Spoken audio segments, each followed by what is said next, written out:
Feliz noite para todos nessa hora. Eu leio 1 Coríntios capítulo 11, lembrando que os preceitos, mandamentos que Paulo estabelece em Corinto, na cidade de Corinto, na igreja de Corinto, aos coríntios, também é estabelecido em todas as igrejas, todas as assembleias que estavam na responsabilidade de Paulo. Sede meus imitadores como eu mesmo o sou do Mashiach. E eu vos louvo por vós recordardes de mim em todas as ocasiões e por conservardes as tradições tais como vou lá transmitir. Então, havia as epístolas e também havia a tradição oral, coisas que Paulo determinava simplesmente as assembleias, as igrejas cumpriam, fazia aquilo que o apóstolo estabelecia. Quero, porém, que saibais a origem de todo homem é Mashiach. A origem de todo homem é Mashiach. Eu sei que sua Bíblia fala Cristo, mas o correto é Mashiach. Os judeus aguardam o Mashiach, embora o Mashiach já veio e morreu na cruz, Yehoshua. Todo mundo prega a volta de Jesus, mas Jesus não voltará. Quem vai voltar é Yehoshua. Quem veio no ano 30, pregando após João Batista, foi Yehoshua. Você pode ler Atos 26, versículo 14, que Paulo disse ao rei Agripa: não fui desobediente à visão celestial. Indo no caminho de Damasco, Atos 26, 14, ouvi uma voz, caindo por terra, a voz falava em língua hebraica: Shaul, Shaul, porque tu me persegue? Eu sou Yehoshua, a quem tu persegue. E o nome de uma pessoa não se faz modificação, não se muda. Você pode procurar saber o significado do nome de uma pessoa, mas alterar, modificar, mudar o nome, não se deve fazer isso. Muito mais o nome de Yehoshua, que é o único nome que salva, Atos 4:12, que é o nome, Filipenses 2, que está acima de todo nome nos céus, na terra e debaixo da terra. Eu já falei aqui, já fui aí nos quase 10 países. Meu nome nesses países, incluindo a África, é o mesmo nome que eu tenho aqui no Brasil e no meu documento. No passaporte, é André, não foi mudado em lugar nenhum, não pode ser mudado. Isso aí foi coisa do catolicismo romano, Jean Jorge Tricino, embaixador do Vaticano na Alemanha. Em 1515, em 1524, ele faz essa alteração, que vai fazer 500 anos o ano que vem, ou seja, o nome Jesus não tem 500 anos, antes era Jesus no latim, Jesus no grego, mas no momento devemos voltar ao original, ao princípio, aos primórdios, como foi na igreja primitiva, como Paulo ensinava. A origem de todo homem é Mashiach. A cabeça da mulher é o homem, e a cabeça de Mashiach é Deus, Deus Pai Yehová, está acima de Cristo, acima do Mashiach. O Pai é maior do que eu. E a cabeça de Mashiach é Deus. Todo homem que ore ou profetize de cabelos longos, que é uma cobertura. Todo homem que ora ou profetiza de cabelos longos, desonra a sua cabeça, desonra o Mashiach. Mas toda mulher que ore ou profetize, olha aqui, todo homem que ore ou profetize de cabelo longo, desonra a sua cabeça. Mas toda mulher que ora ou profetiza com a cabeça descoberta, desonra a sua cabeça, que é o marido. Aí a mulher tem que ter duas coberturas, né?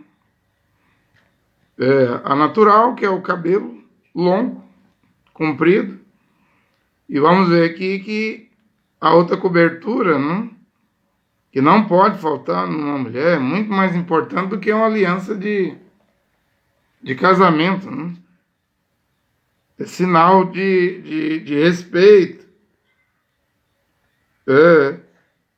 Isso é o véu. Toda mulher que ora ou profetiza com a cabeça descoberta desonra a sua cabeça, que é o marido. E o véu é algo permanente. É algo permanente, não é só ali na hora de orar e profetizar. A mulher nunca deve estar sem o véu, né, na rua, em locais públicos. Nós vamos ver isso aqui. É o mesmo que ter a cabeça rapada. Se ela sai na rua, na avenida, no bairro, no centro da cidade, sem o véu, sem a cobertura, é a mesma coisa de ter a cabeça rapada. Agora, a cabeça rapada aqui, nesse tempo do Império Romano, e Corinto está subjugado, está sob o domínio do Império Romano, a cabeça rapada aqui, quem usava isso eram as prostitutas. Era a forma de identificar uma mulher prostituta, era ela ter a cabeça rapada. Se a mulher não se cobre, mande cortar os cabelos. Tem duas coberturas para a mulher. O cabelo longo, comprido, natural, já é uma cobertura, mas a outra cobertura, que é o véu. E você lembra que lá na Judéia, em Israel, no tempo do Mashiach e Yehoshua, na casa de Simão fariseu, o Simão não osculou o rosto de Yehoshua, não providenciou uma bacia com água, toalha, não quis lavar os pés de Yehoshua, Mashiach. Mas uma mulher prostituta entrou lá dentro e com as lágrimas molhava os pés de Yehoshua. Com o seu cabelo, veja lá na Judéia, as mulheres israelenses, elas não cortavam os cabelos. Com seus cabelos, o cabelo fez o serviço da toalha. Enxugava os pés de Yehoshua com seus cabelos. Aí eu devo fazer a pergunta, e você, mulher? Se você fosse enxugar os pés de Yehoshua, Mashiach, você fala Jesus Cristo, mas no hebraico é Yehoshua, Mashiach, com esse cabelo desse tamanho, sem estar longo, daria para enxugar os pés de Yehoshua?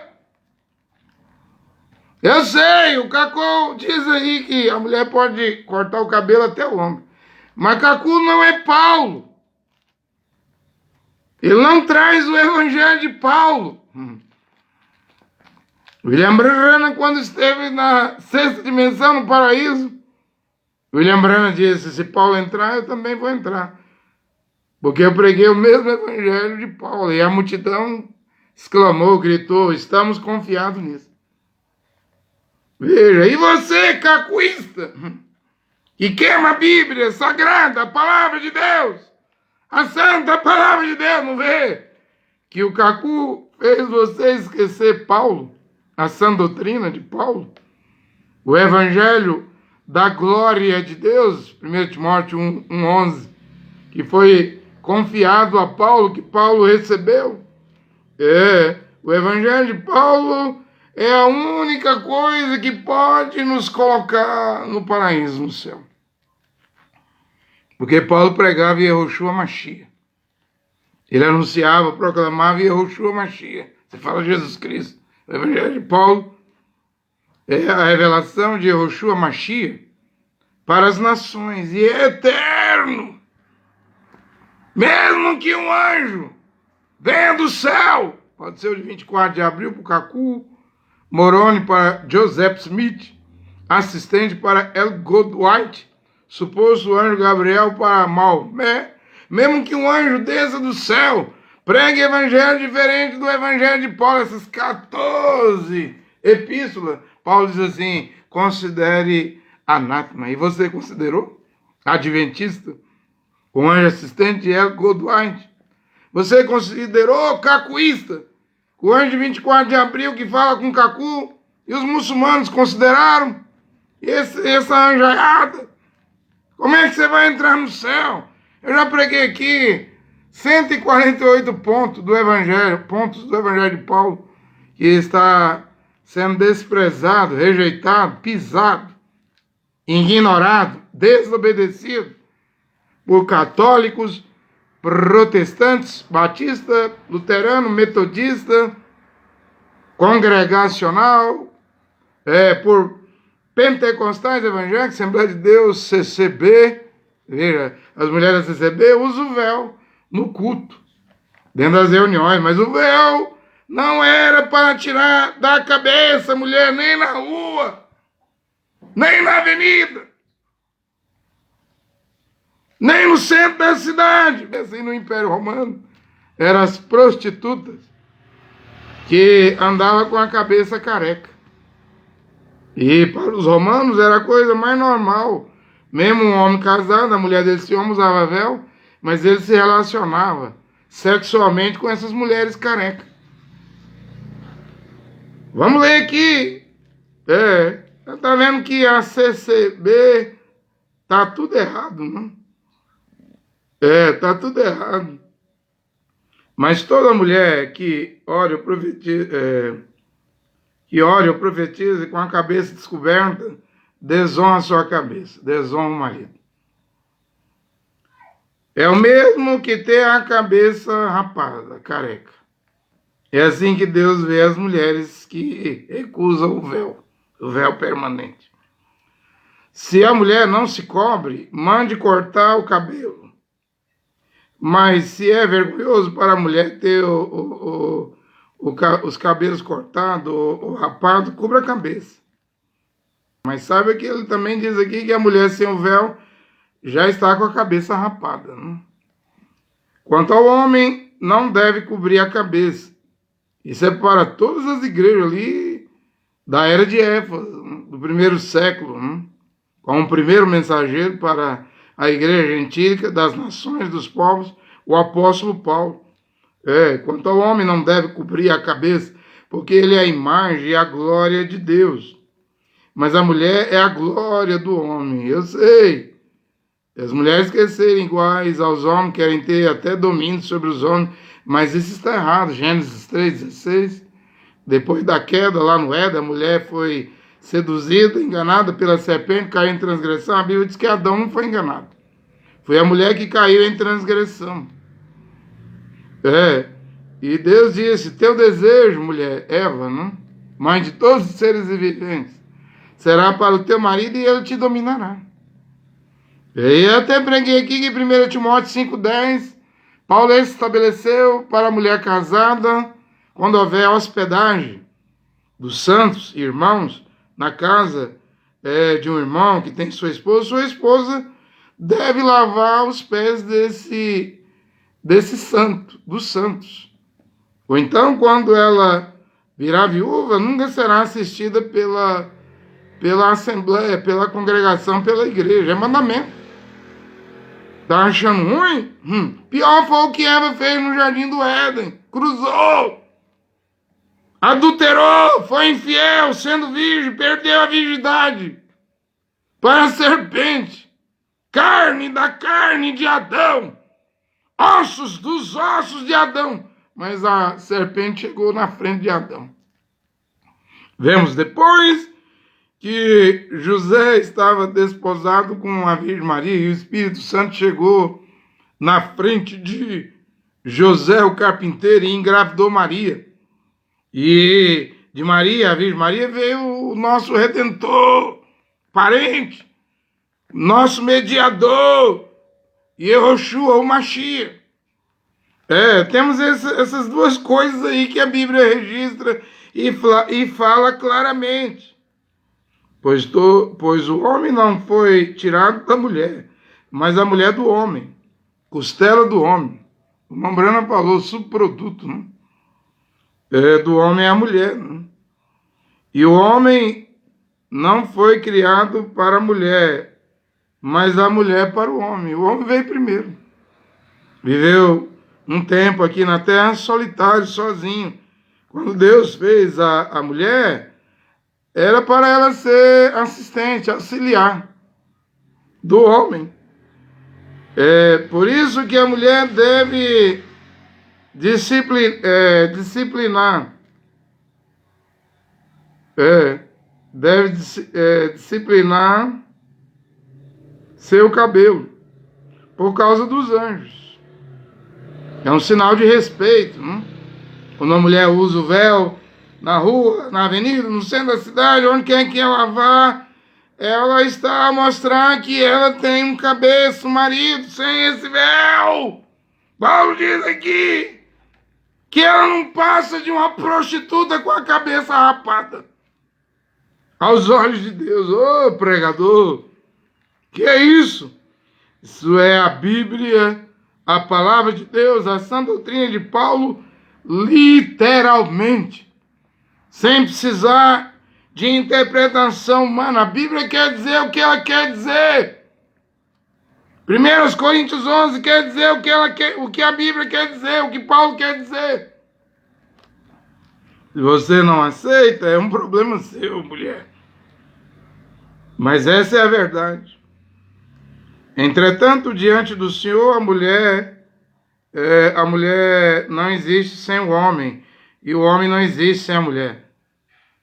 Pois se a mulher foi tirada do homem, o homem nasce pela mulher, e tudo vem de Deus. Julgai por vós mesmos. Será conveniente que a mulher ore a Deus sem estar coberta com véu? O véu é o pano. A mulher tem que ter duas coberturas, o cabelo longo, natural, e além do cabelo longo, natural, o véu. A natureza mesma não vos ensina que é desonroso para o homem trazer cabelos compridos, cabelos longos? A natureza ensina isso. Aí você diz, Jesus tinha cabelo longo, Paulo tinha cabelo longo, aonde? Isso é Hollywood. É novela da Igreja Universal, da Rede Record. Isso é desenho bíblico. Como é que Paulo ia ter cabelo longo, comprido? Se Paulo está dizendo aqui, a mesma natureza não vos ensina que é desonra para o homem trazer cabelo comprido? Se aqui no começo eu li que um homem que ora com cabelo longo desonra, é uma desonra. Não, Paulo não tinha cabelo comprido, não, longo, não. Isso aí é Hollywood. Você vai acreditar em Hollywood? E ignorar? Ser rebelde contra a palavra de Deus? A natureza, eu estou lendo aqui, o versículo 14, a mesma natureza não vos ensina que é desonroso para o homem trazer cabelo compridos? Ao passo que para a mulher, glória ter longa cabeleira, cabelos compridos, cabelos longos, para a mulher, glória. É a primeira cobertura. Porque a cabeleira é a minha Bíblia de Jerusalém aqui. Porque a cabeleira longa da mulher foi lhe dado como o véu. Só que aqui na minha Bíblia tem um ponto de interrogação. Aqui não está a dizer que o cabelo substitui o véu, a cobertura, o pano, né? O manto, o véu. Né? Minha Bíblia não quer dizer isso. O homem não pode ter a cabeça coberta de cabelo longo. Mas já a mulher deve ter o cabelo longo, natural, não deve cortar, é uma primeira cobertura natural para a mulher. O homem não pode ter, e a mulher tem que ter uma segunda cobertura. Por causa do seu marido, da sua cabeça, que é seu esposo. Então, tá bem explicado. O véu é permanente, né? E a cabeça rapada, lá nesse primeiro século aí, no tempo que Paulo estava vivo lá, quem usava eram as prostitutas. No Império Romano, né? Então toma cuidado, porque a sã doutrina, ela está de volta. O Evangelho de Paulo, literalmente, do jeito que está escrito, está de volta, e é a nossa chance, é a nossa oportunidade para ir para o céu. Os mandamentos de Deus estão aqui, sendo pregado novamente, né? O sinal de que uma mulher está debaixo da autoridade do homem. Uma mulher casada é quando ela usa o véu, ela sai à rua com o véu. Ô, pregador, você está querendo trazer isso para hoje? É isso mesmo. A fé, Romanos 10:17, diz que vem por ouvir a pregação da palavra do Mashiach. Romanos 10:17. E eu estou pregando o evangelho do Mashiach que foi dado a Paulo. Esse tanto de anjo, essa anjarada que apareceu aí para Kaku, Joseph Smith, Maomé, El Goldwyn. Nenhum desses anjos aí é verdadeiro. Agora, Paulo teve a experiência do caminho de Damasco. E Yehoshua, sobrenaturalmente, apareceu a Paulo e lhe deu uma mensagem, as boas novas. E durante esses 2000 anos, depois da morte de Paulo e a profecia, Paulo disse que lobos vorazes não iria poupar o rebanho, em Atos 20. Paulo diz em 1 Timóteo capítulo 3, o Espírito diz que nos últimos dias haverá momentos difíceis, os homens serão rebeldes, ingratos, cruéis, sem afeto natural, as pessoas terão a aparência de piedade, mas vão negar a verdade. E em 2 Timóteo capítulo 4, versículo 3, Paulo diz que a sã doutrina volta nos últimos dias, nos últimos tempos. Ela volta, ela vai voltar, e quando ela volta, e esses últimos dias é hoje, as pessoas vão estar rodeadas de mestres, vão confiar na palavra de mestre, vão pegar a Bíblia diz aqui que a mulher sem a cobertura, o véu está com a cabeça rapada. Aí o mestre vai dizer assim, mestre Eliseu Rodrigues, Hernandes Dias Lopes, Paulo Júnior, Nicodemos, Augusto Nicodemos, Caio Fábio. Ele vai dizer, não, isso aqui só foi para o tempo de Paulo. Só foi aí para a igreja de Corinto, não foi para nenhuma outra igreja, não. Aí, então, nesse caso, só os irmãos e irmãs de Corinto vai para o céu. Vai crer em interpretação de falsos doutores, falsos mestres. Você não tomar a palavra de Deus, a sã doutrina, e praticar, aplicar ela, viver ela hoje em sua vida, os coríntios vão ressuscitar. E vão morar na glória, já estão, né? No reino celestial estarão no milênio, e o seu falso mestre, seu falso doutor aí te iludindo, enganando, com falácia. Um homem vai para o seminário, estudar teologia, virar um bacharel, com 4 anos, depois vira um doutor em divindade, 6 anos, vira um PhD com 8 anos de teologia, para te enganar, para te iludir, para te manter distante daquilo que pode te salvar, que é a sã doutrina, a Bíblia, a palavra de Deus. Você tem dúvida que a Bíblia é a palavra de Deus? No princípio era o verbo, a palavra, João 1:1. A palavra, o verbo está com Deus, e a palavra, o verbo era Deus, é Yehoshua mesmo. Contudo, você deve ouvir a verdade para aceitar ou para recusar. Eu não estou aqui para agradar ninguém. Estava até vendo um professor dizer ele que é imparcial, né? Professor Rafael Silva.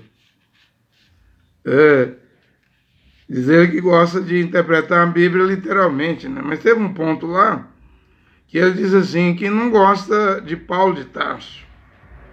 Para ele, Paulo de Tarso desfez fala Jesus, mas é Yoshua, de tudo que Yoshua tinha pregado. Porque Yoshua, em Mateus 5,17, diz que veio cumprir a lei. Não veio destruir os profetas, e nem a lei, né? Até que o céu e a terra passe, nem um tio, nem um jota se retirará da lei, né? Nem uma vírgula, né? Tem que ver lá como é que está escrito. Posso ver aqui agora, né? Se é tio ou jota, eu acho que a Bíblia de Jerusalém diz diferente das outras traduções. Como eu estou com a Bíblia aqui, eu posso ler Mateus 5,17. Mas devemos entender que Yoshua, Mashiach, que você chama de Jesus Cristo, ele só pregava, o nome dele é Yoshua, ele só pregava para as 12 tribos de Israel, para as ovelhas perdidas da casa de Israel, né? Ele diz aqui, eu vou ler aqui para sair certinho, né? Já que eu tenho a Bíblia aqui. Não penseis que eu vim revogar, anular, cancelar a lei e os profetas. Não vim revogá-los, mas dar-lhe pleno cumprimento. Quer dizer, mesmo depois dele, né? Ele cumpriu, era ir para os judeus, os hebreus, dar continuidade, né? Continuar obedecendo a Torá. Já Paulo diz, né, que nós, os gentios das nações, não estamos debaixo da lei, né? Não temos que obedecer a 613 mitzvot de Moisés, a Torá. Nós estamos debaixo da graça, né?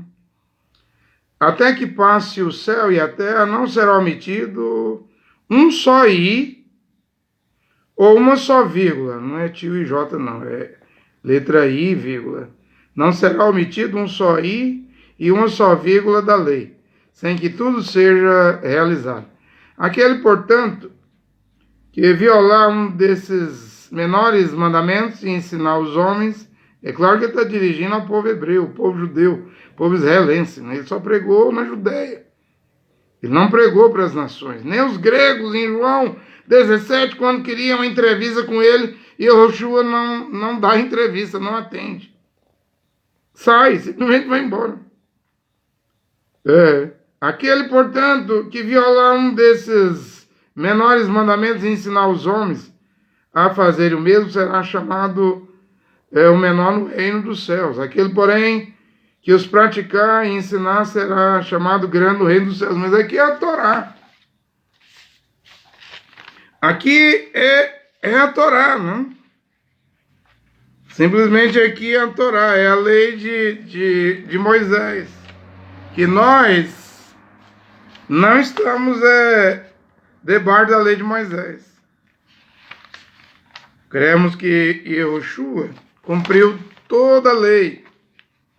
E o fim da lei é o Mashiach. Fala Cristo, mas é Mashiach.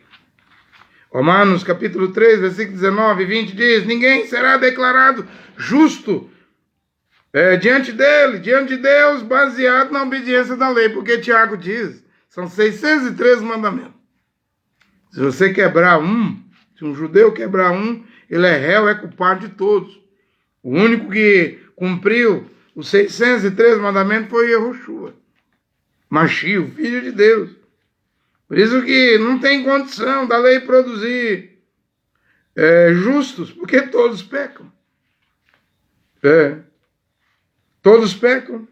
E Paulo diz em Romanos 6,14, pois o pecado não os dominará. Quem? Os gentios, a igreja gentílica, a igreja dos povos, a igreja das nações. O pecado não os dominará, porque vocês não estão debaixo da lei, mas da graça. Porque a graça, ela, quem é salvo pela graça, ele para de pecar. Vai, não peques mais! Vai, não peques mais! Isso aí que as igrejas protestantes, católicas, pentecostais, deuteropentecostais e as igrejas neopentecostais estão ensinando, isso aí não é a graça de Deus, não, isso aí é a desgraça. Porque as pessoas não saem do pecado. Continuam no pecado. Mulher de calça comprida, batom, esmalte, roupa apertada no corpo, igual a linguiça toscana, uma linguiça calabresa. Homens corintianos, mundanos, com a cara atolada na televisão, na internet, em Hollywood. A igreja não liberta ninguém, não. Essa é uma colocação aqui. Você não queria levar o Machia num campo de futebol, num motel, num bar. Ele não iria. Ele cumpriu os 613 mitzvot, mandamento da Torá. Nem Paulo também faria isso. O que as igrejas fazem hoje é porcaria. Não há santidade. Mas Paulo diz aqui, pois o pecado não os dominará, porque vocês não estão debaixo da lei, mas debaixo da graça. Quem está debaixo da lei, está debaixo da maldição. Mas saiba, e quando a sã doutrina volta, aqueles que crerem, aqueles que forem batizados, aqueles que forem seguir a sã doutrina, não podem brincar. Porque Paulo diz em Hebreus 6, versículo 4 e 6, que não haverá uma segunda conversão para aquele que crucificar pela uma segunda vez Yahushua na cruz. Por isso que o evangelho de Paulo, nesse sentido aqui, é o mesmo de Yahushua: vai, não peques mais. Vai, não adultera mais. Vai, para de roubar, trabalha com as mãos e compartilhe com quem tem necessidade. Vá e não minta mais uns para os outros. Eu já preguei aqui que um cristão não pode ter nenhum um falso perfil no Facebook. Eu não tenho, eu tenho só esse. Porque Paulo disse que devemos abandonar a mentira. Vai, não peques mais. Não seja fornicário, adúltero, impúdico. Vai, não seja avarento, idólatra. E o mundo todo hoje está idólatra. Acharam que escaparam da mariolatria da igreja romana, saiu do espeto e caiu na brasa, na Jesusolatria. E quando você prega Jesus, você está dentro da igreja católica. Quando você louva Jesus, você está dentro da igreja católica. Quando você evangeliza Jesus Cristo, você está dentro do catolicismo, você está trabalhando para o Papa de Roma. Está dentro da igreja católica. Você não vê isso? Não consegue enxergar isso, rapaz. Irmão Brano, os crentes, o irmão vai dizer, irmão Brano batizou em nome do Senhor Jesus. Tudo bem. E Lutero, que batizou em nome do Pai, Filho e Espírito Santo, irmão Brano diz na mensagem, os ungidos dos últimos dias, que aquilo era a marca da besta. Não deveria mais fazer isso. A mesma coisa eu estou dizendo nesta hora. Ser batizado em nome de Jesus Cristo te leva para dentro da igreja romana, igreja católica, é a marca da besta. Apague isso da sua vida. Largue isso. Largue. Do mesmo jeito que você largou a mariolatria, vamos ver quem vai largar a Jesusolatria. Acredito que poucos vão fazer isso. Porque a sã doutrina é um compromisso, não? Esse professor Rafael Silva está dizendo que ninguém queria virar judeu, judaizante, porque tinha que mutilar, né? O prepúcio, a circuncisão. E quando Paulo começou a pregar o cristianismo, aí foi melhor para abraçar, né? Porque não tinha que se circuncidar, fazer mutilação no órgão, né? Genital. Mas eu digo nesta hora que para ser um cristão hoje, para ir no arrebatamento, para estar na primeira ressurreição para o milênio, hoje há um preço a pagar. É a santidade. santificação. Hebreus 12, 14. Sem a qual ninguém verá o Senhor. Tem, no cristianismo, não vamos arrancar nenhum pedaço da pele, né? Não vai haver mutilação, mas você vai ter que parar de pecar. Terás que parar de pecar. Né? Então toma cuidado, eu estou a pregar nesta hora. Né? Paulo disse que nós estamos debaixo da lei, é o suficiente, não?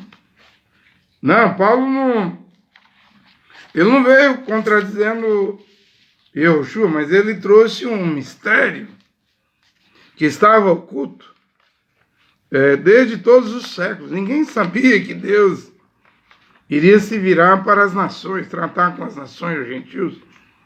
Então é com Paulo que nós vemos que esse mistério, o Mashiach, que nem Pedro entendeu. Para entrar na casa de Cornélio, teve que ver uma visão, um lençol cheio de animais impuros, né? E a voz disse, mata e come. Ele disse, nunca entrou algo impuro.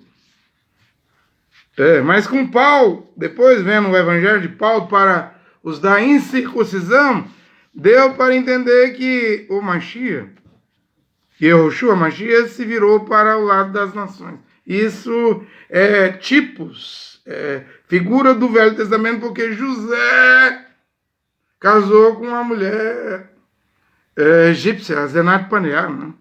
Essas 10 virgens aí de Mateus 25 são gentílicas, são dos povos, são das nações. E eu creio, eu acredito que chegou o tempo da sã doutrina voltar.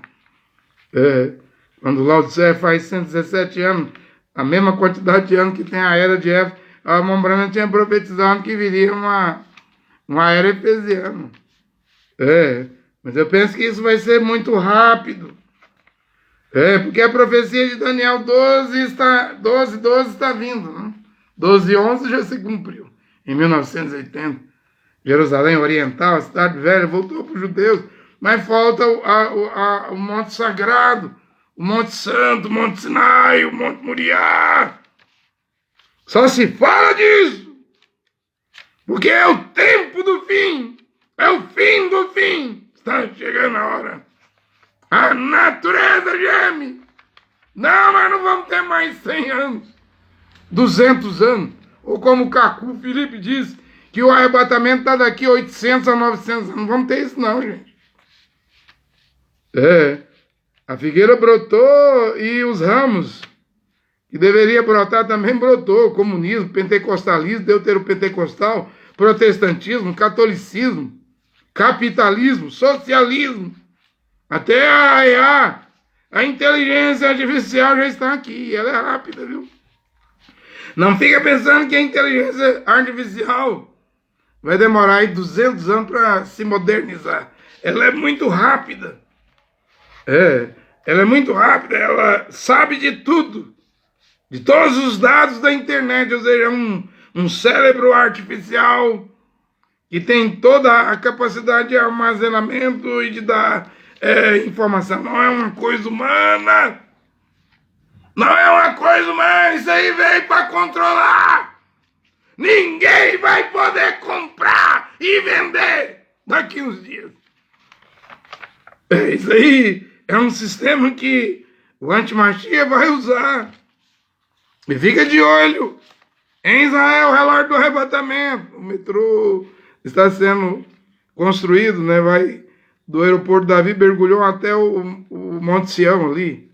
Que não tem um templo dos judeus, mas atualmente o Likud, o partido do primeiro-ministro Israel, Benjamin Netanyahu, já pede uma divisão da montanha. Os israelenses querem construir o templo, mas você sabe que quando isso for construído, quem vai se sentar nesse templo de Deus é o antimachia, o anticristo. 2 Tessalonicenses capítulo 2, ele já deve estar no mundo. Já deve estar no mundo aí. Vai enganar todo mundo. Vai enganar todo aquele que não tem seu nome escrito no livro da vida do Cordeiro. Desde antes da fundação do mundo vai ser enganado. Vai cair igual um patinho. Até Israel será enganado. Os ortodoxos, os moderados, os liberais, o judaísmo racídico, o judaísmo conservador. O mundo inteiro será enganado. Fica de olho em Israel. Atualmente temos uma guerra aí, Rússia e Ucrânia, Ucrânia e Rússia. Putin versus Zelensky, Zelensky versus Putin, né? Vemos aí um russo contra judeu, um judeu contra um russo, né? De repente isso surgiu do nada. E a Moscou diz que sem a Ucrânia, a Rússia não é a Rússia, porque os primeiros russos começaram ali em Kiev, né? Os neerlandeses, os vikings, né? É ali que está a origem da Rússia. Por isso que a Rússia quer reaver a Ucrânia. Estamos vendo profecias da Bíblia diante de nossos olhos. Só não vê quem não quer ver. O tempo é o tempo do fim. A hora é a hora final. Deve haver um despertar daqueles que dormem entre os mortos. Efésios capítulo 5, versículo 24. Desperta tu que dorme entre os mortos, o Mashiach. O Mashiach vai te iluminar. Nós estamos vivendo nesta hora. A Bíblia diz em Gênesis 3,16, teu desejo será para o teu marido, e teu marido te dominará. Eu vou deixar isso aqui. Como que a mulher vai querer usar o véu se ela não aceita ser dominada de acordo com a ordem de Jeová, Deus, o Criador, que criou os céus e a terra, que criou o cosmos, o universo, as galáxias, determinou isso lá em Gênesis, e Paulo não retirou isso. Eu já preguei aqui que o evangelho de Paulo é o mesmo evangelho de Jeová, Deus, o Pai lá no Éden. E Paulo manda a mulher respeitar o marido, Efésios 5. Paulo disse que a mulher tem que estar submissa, sujeita ao seu marido. Paulo não alterou nada do que Jeová, Deus, determinou lá no Jardim do Éden. Está tudo aqui. E como que a mulher vai querer sair ou usar um véu permanente na rua se ela não aceita ser dominada pelo marido? Eu estou aqui com a Bíblia, eu anotei, escrevi essa escritura, Gênesis capítulo 24, versículo 64, e o versículo 65, a Bíblia diz que Rebeca viu Isaac de longe. A escritura diz isso.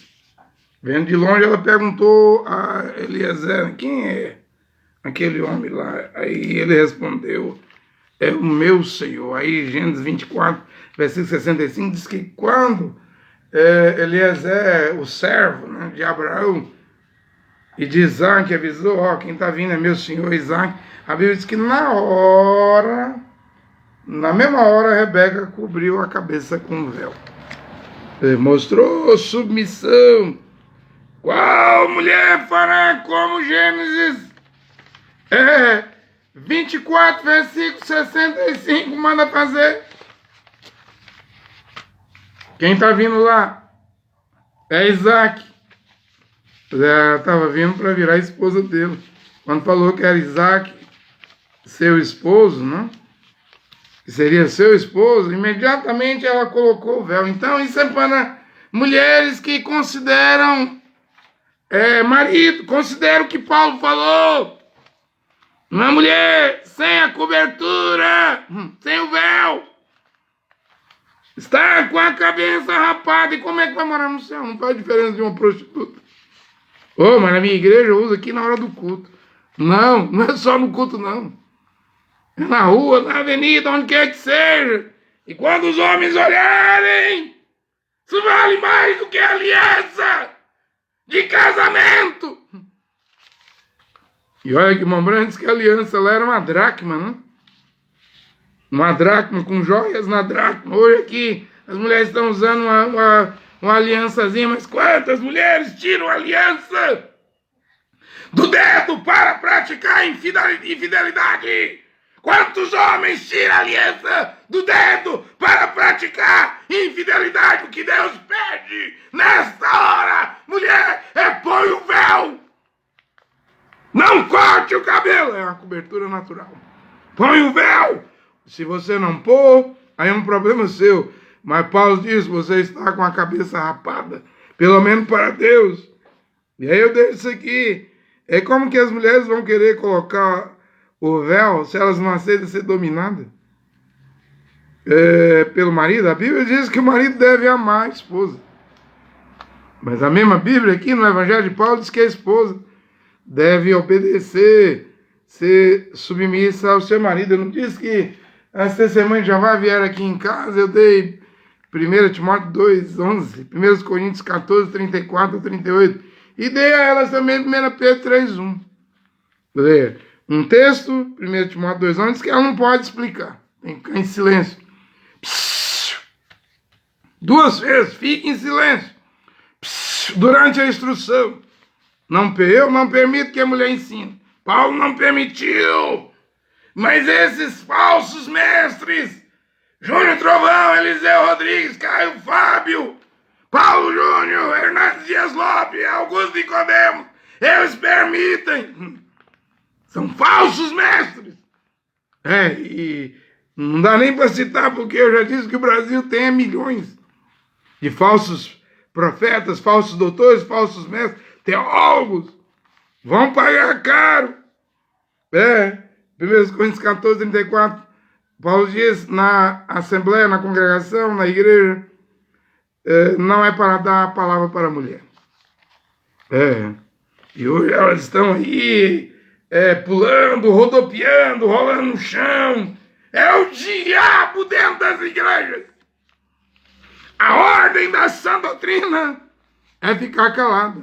Mesmo um irmão que fala em língua, tem que ser 2 ou no máximo 3 falando em língua, se não tiver em tempo, 1 Coríntios 14 e 27, esse irmão esteja calado na igreja. E 1 Pedro 3, 1, para fechar, diz que se o marido não obedece a palavra, então é um marido incrédulo, que a mulher ganhe seu marido sem palavra nenhuma, só com seu comportamento, com seu exemplo. A mulher não prega, a mulher não ensina, a mulher não evangeliza nem dentro de casa. Mas ela ganha o marido com exemplo, não é com palavras. Um exemplo fala mais do que 1 milhão de palavras. Do que adianta ser um papagaio de igreja, uma mulher tagarela de igreja, e não ter exemplo? Não será salva, não haverá salvação para as mulheres que desobedecem a sã doutrina. E o protestantismo não escapa, viu? Em nome de que vive, mas está morto. Apocalipse 3, 1. Você sabe que Martim Lutero tirou 8 livros da Bíblia. Na segunda edição da Bíblia de Lutero, ele trouxe a carta de Tiago, ele tirou um livro do Novo Testamento, mas ele não trouxe os 7 livros que já estavam na Bíblia. Não era para mexer. Não era para Martim Lutero mexer em Tobias, Judite, Macabeus 1 e 2, Sabedoria de Salomão, Eclesiástico e Baruque. Ele mexeu até no Novo Testamento. Fez o Novo Testamento ficar com 26 livros na primeira edição da Bíblia de Lutero, mas depois ele trouxe a carta de Tiago. E agora, o que nós temos aí? Ruas e avenidas entupidas de igreja.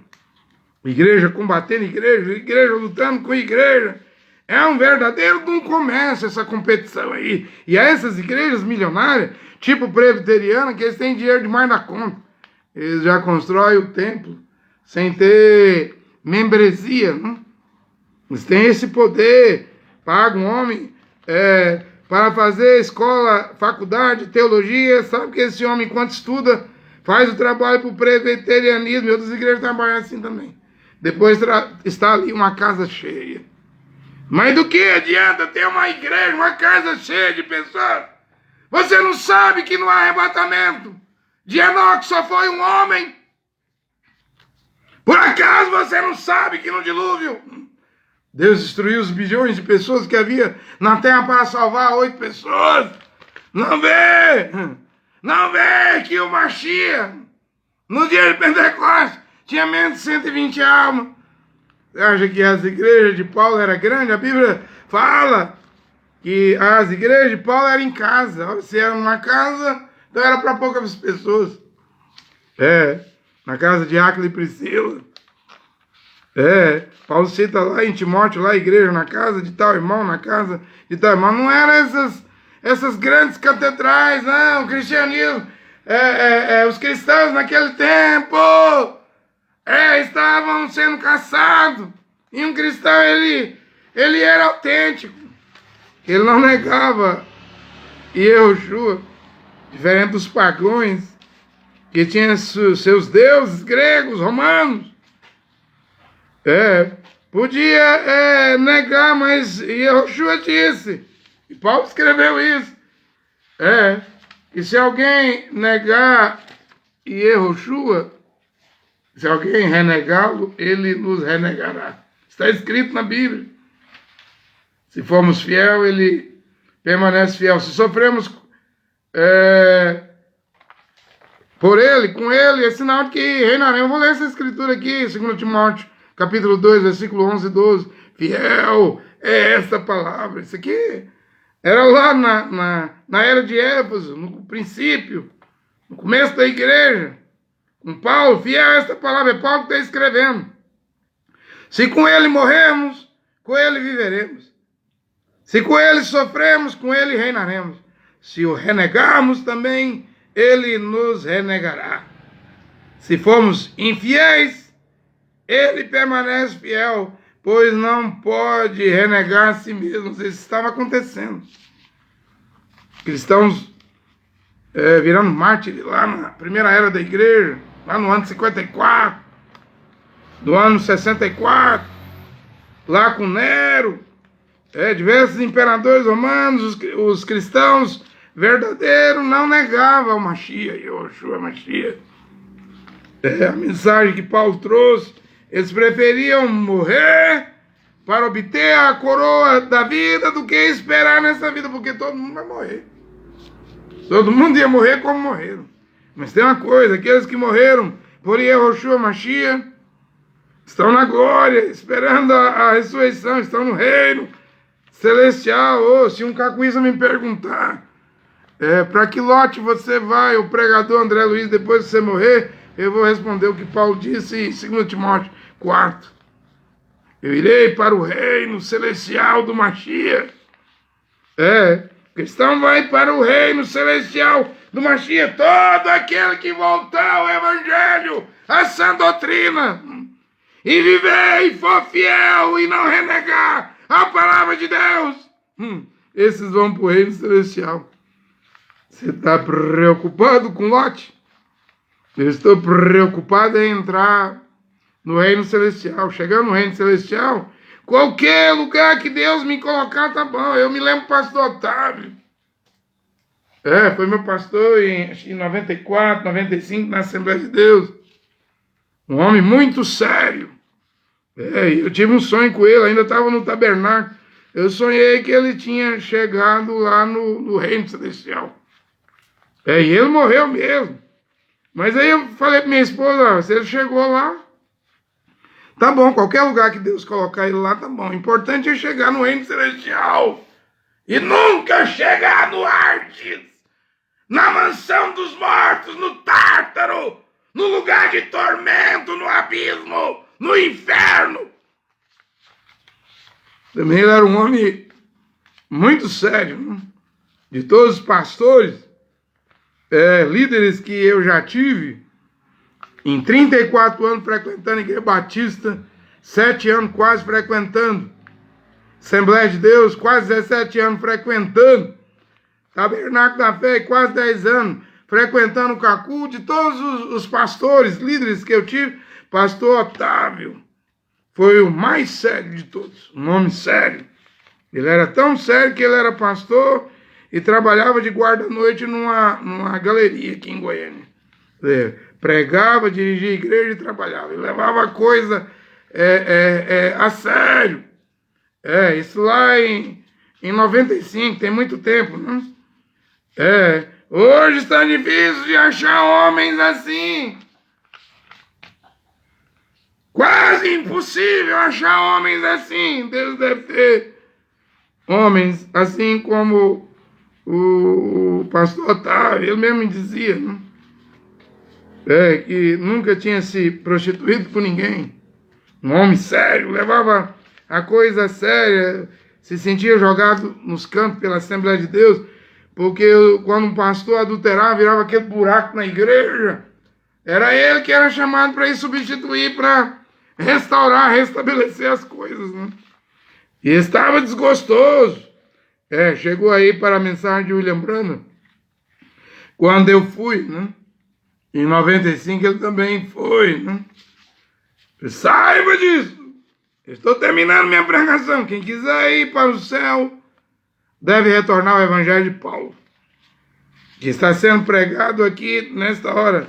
Vamos retornar ao Evangelho. Um pregador, ele prega o passado, aí é a história.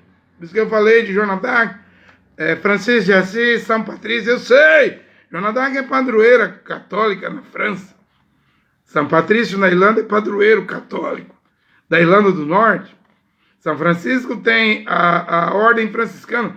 Mas esses homens aí, eu não considero eles homens do sistema, mulheres do sistema católico. Eram homens de Deus, porque houve um tempo, quando você lê as 7 eras da igreja, que Yeshua estava dentro das 6 primeiras eras da igreja. Só na era de Laodiceia que ele diz: eis que estou à porta e bato. É hoje que ele está fora. Nesse tempo do fim, quando a sua doutrina volta a ser pregada, ele está fora das igrejas. Quem tem ouvidos, ouça o que o Espírito diz às igrejas. Mas ele vai entrar no coração de um indivíduo. E um pregador prega o passado. Eu gosto de estudar a história da igreja. E até identificar mulheres e homens de Deus para mim colocar aqui na minha pregação, fazer justiça com homens e mulheres de Deus. Também um pregador prega o presente. O presente momento. Um pregador até mesmo pode dizer, claro, se Deus der graça, sabedoria e entendimento, dizer qual a escritura da Bíblia que está se cumprindo hoje.